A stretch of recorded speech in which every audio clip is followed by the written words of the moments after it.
Welcome to the Gene Dexter Show and the YouTube version of my interview today with the one and only author and columnist from My Philosophy, which is a 6-year-old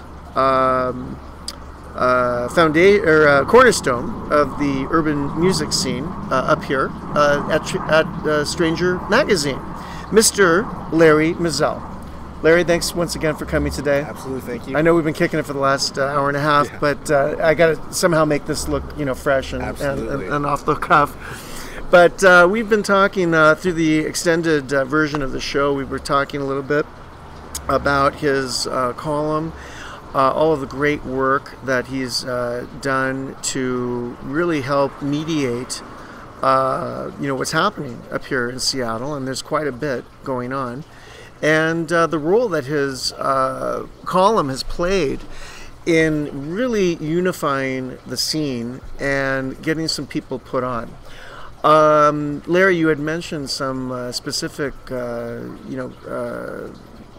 cases, over the six years where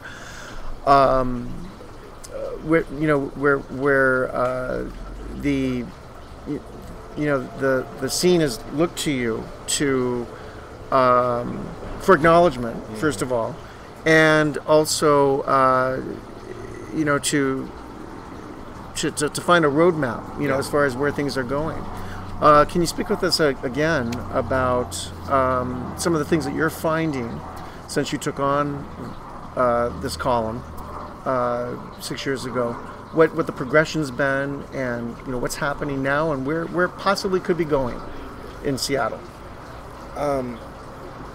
Like I said, I always, I grew up reading The Stranger and The Rocket and The Flavor, and it always struck me how what a chasm there was between Seattle Rock Music City, huge music town, the epicenter of popular culture for a minute musically, and hip-hop here. Right. So I always wanted to reconcile those two worlds, and I'm not the first who's thought of that. John Moore, the mayor, word sayer, he's done a lot of work on that, getting source of labor at the Rock Candy back in the day, stuff like that, working with the Crocodile, definitely somebody I've looked up to a lot over the years. So that was always the idea, and I feel like the tide has turned, and Seattle music tastemakers are understanding the transformative powers of hip hop, how good the stuff is that's coming out, and it's packing clubs. You can have 3 different shows or nights on one weekend night, and they can all be packed out. It's unbelievable, isn't it? It's unbelievable. It never used to be like that, to my knowledge. No. There was a time when like Memorial Weekend, which we just had, Monday night, nothing, was happening. It's and that's the case with many markets all over the country. It's over, weekend's done, everyone's hungover or in bed getting ready for work the next day. And Monday night, last Monday when I saw you, I could not get in the club for, I got in, but it took about 10 minutes before the fire marshal regulated stuff would let me in, and that was for Jet Set Monday night. And that's when that was the year anniversary. The first year anniversary party. And did I mention Memorial Weekend? Right. Was over. Yeah. Hangover time. Monday night. So here we are, and I credit you a great deal for helping get it to where it's at here in Seattle. I hope I did. That was always the idea. I'm just happy to see it now, and it's incredible. If you'd gone up to Mobar that night as well, you'd have found it packed over ridiculous. there. Ridiculous. So it's crazy, and there's nights all through the week, all over the place. Hip hop has infiltrated every single stage in the city, in this town. It really has. Even the Tractor Tavern. There's not a place where it's not felt. True. So that feels good to me, I got to tell you. Yeah. And there's really only a very few holdouts out there that are like, it's not real music. There's no instruments. That shit is outdated. Just like it's outdated being it's outdated being a rockist as it is being a what my man Andrew Mattson from the Seattle Times calls a rapist. You got to recognize other great music that's coming out exactly. Here. And I think along those fault lines, where those worlds meet is where the most exciting stuff happens. You take a group like Champagne, who's on tour nationwide right now. Their producer, Gotcha Magic, he's also the drummer for Past Lives from Seattle and Blood Brothers, who are hugely influential post-hardcore group. They invented what's called screamo, and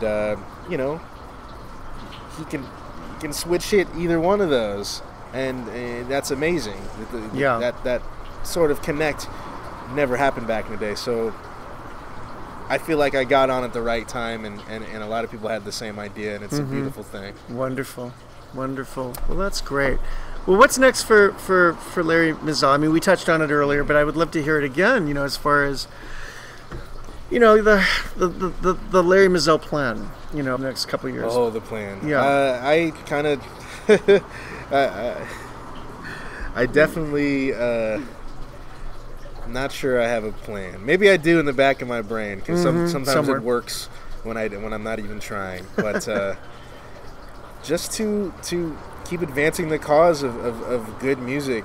It's like music's my church. That's my spirituality. I wasn't raised in any kind of organized religion, but I was raised around people like Stevie Wonder and Marvin Gaye, literally. So that is the stuff that touches me the most. That's the stuff I've seen bring people together the most. So advancing the cause of that in this town that I love is really what's up. So if I can move up in the ranks of helping that on a larger scale, the city administration has changed. We're the city of music now. Yes. Mike McGinn is all about it. So if I can help his mission with that, I'd love to. If there's just so much more work to be done. There's more stuff to hear. It's all so exciting. It really is. So I hope to keep chronicling it. I hope to keep making it. I hope to keep doing it all. Exactly. We're really in a Renaissance period, I think, as far as that's why I think it's important. You got to be a Renaissance person. Yeah. You got to wear a lot of different hats. Yeah. Like my man Nate over here. Yeah, like Nate. He's got a hat on right now. He'll put on another one afterwards. He'll definitely put on another one. Well, very good. Well, man, Larry, I really, really appreciate your time today and your insights, and man, much success, to you with my philosophy. And let's see, it's Thursday, so the new issue's out. It is out. I'm going to not sure pick what's mine in up. it. As soon as I send it off, I forget. All right. And if you can't find a physical copy in your community, check out thestranger.com. It's called My Philosophy, and this is Larry Mizell doing his thing. Check out the full version of our interview today on the GeneDexterShow.com. Or it may even end up on my homepage on my personal site, GeneDexter.com. Thanks for tuning in, and we'll check you out later. Oh, and don't forget tonight, Nectar Lounge, JFK record release party hosted by Larry Mizell with Sonny Bonoho opening. Okay, you take care, and I'll see you next time. Yeah, thank you, Nate.